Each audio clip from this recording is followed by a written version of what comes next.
Election ಸೋಲು sir, ಬರುವಂತ ಚುನಾವಣೆಗೆ ದಿಕ್ಸೂಚನೆ ಮಾತನ್ನ ಕಾಂಗ್ರೆಸ್ ಹೇಳ್ತಿದೆ ಸರ್. ಬೈ ಎಲೆಕ್ಷನ್ 2 ಕ್ಷೇತ್ರದಲ್ಲಿ ಕಾಂಗ್ರೆಸ್ ಏನ್ ಹೇಳ್ತಾರೆ ಬಿಡ್ತಾರೆ ಬೇರೆ ವಿಷಯ. ಪಶ್ಚಿಮ ಬಂಗಾಳದಲ್ಲಿ ಏನಾಗಿದೆ ಅಂತ ತಿರುಗಿ ನೋಡ್ಲಿ ಒಂದ್ಸರಿ.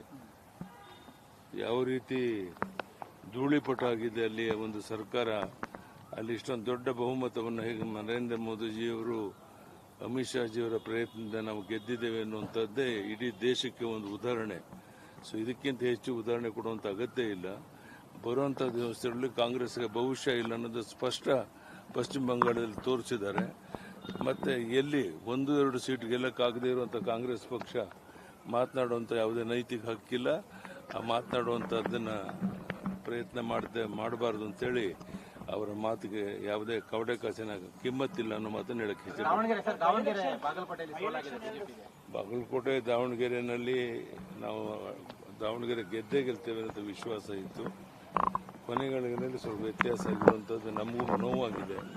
ಸೊ ಬರೋ ದಿವಸಗಳಲ್ಲಿ ಕೊರತೆಗಳು ಏನಾಗಿದೆ ಅಂತ ಸರಿಪಡಿಸಿಕೊಂಡು ಪಕ್ಷವನ್ನು ಬಲಪಡಿಸೋ ಕಡೆ ವಿಶೇಷ ಗಮನವನ್ನು ಕೊಡ್ತಾರೆ.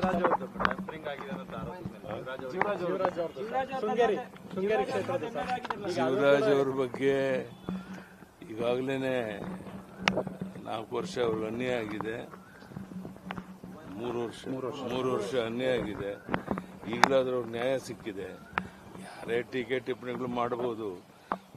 ಇವತ್ತೀಗಲಾದ್ರೂ ಅವ್ರ ನ್ಯಾಯ ಸಿಕ್ಕಿದೆಯಲ್ಲ ಅನ್ನುವಂಥ ತೃಪ್ತಿ ಇದೆ, ಸಮಾಧಾನ ಇದೆ.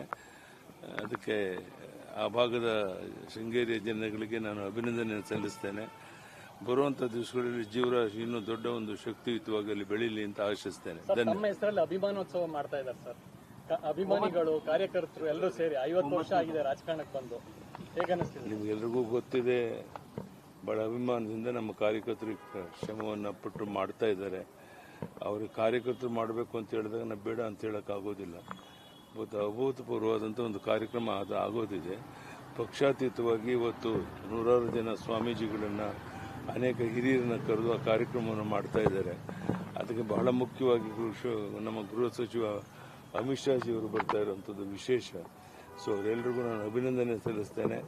ಬರುವಂಥ ದಿವಸ ನನ್ನ ಶಕ್ತಿ ಮೀರಿ ಪ್ರಾಮಾಣಿಕವಾಗಿ ಪಕ್ಷವನ್ನು ಬಲಪಡಿಸೋಕ್ಕೋಸ್ಕರ ವಾರಕ್ಕೆ ಒಂದಿನ ಆದರೂ ಒಂದೊಂದು ಜಿಲ್ಲೆಗೆ ಹೋಗಿ ಪಕ್ಷವನ್ನು ಬಲಪಡಿಸುವಂಥ ಪ್ರಾಮಾಣಿಕ ಪ್ರಯತ್ನ ಮಾಡ್ತೇನೆ. ಧನ್ಯವಾದ. ನಮಸ್ಕಾರ.